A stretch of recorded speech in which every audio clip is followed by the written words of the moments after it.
大家好，今天来给大家讲一下直流电和交流电的基本知识，讲一下直流电和交流电的最根本的区别。好，我们下面来看一下。首先，我们要看电流的方向。电流的方向，它就是指电流流向的方向，我们把它想象为水流的方向。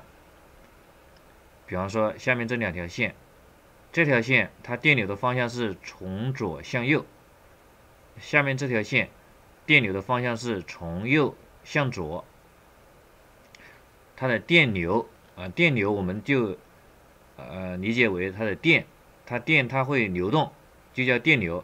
就像水一样，水它可以流动，就叫水流。水的时候是水在中间流动，这个电流我们就认为它是电在流动。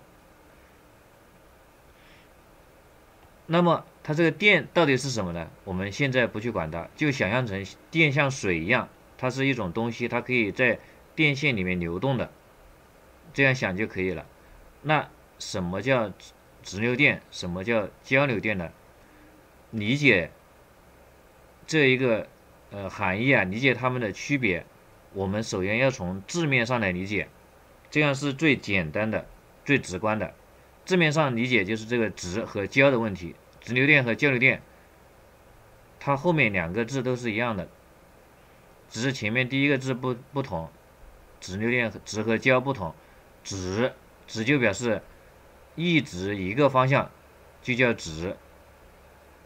然后交流电呢，交流电就是方向是交替变化的，交流电应该是交替变化的方向，叫交流电。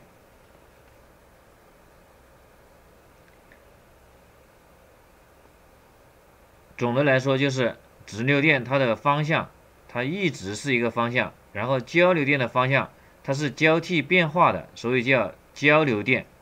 直流电。再给大家讲一下直流电是电流的方向是一直不变的，叫直流电；交流电是电流的方向交替变化的，叫交流电。那我们再看一下它的图形有什么区别。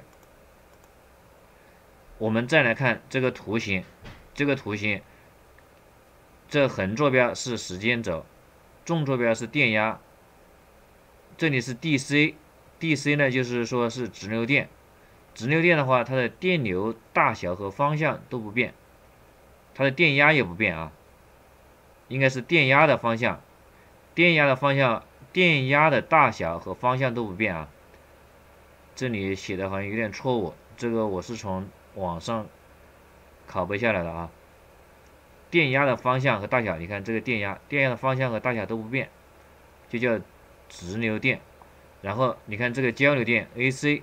它是电流的，是电压的大小和方向都随时间变化。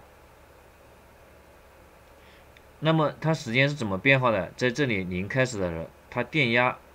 一直变化，电压一直变多变大，但是它的方向呢还不变它方向都是在正半轴的，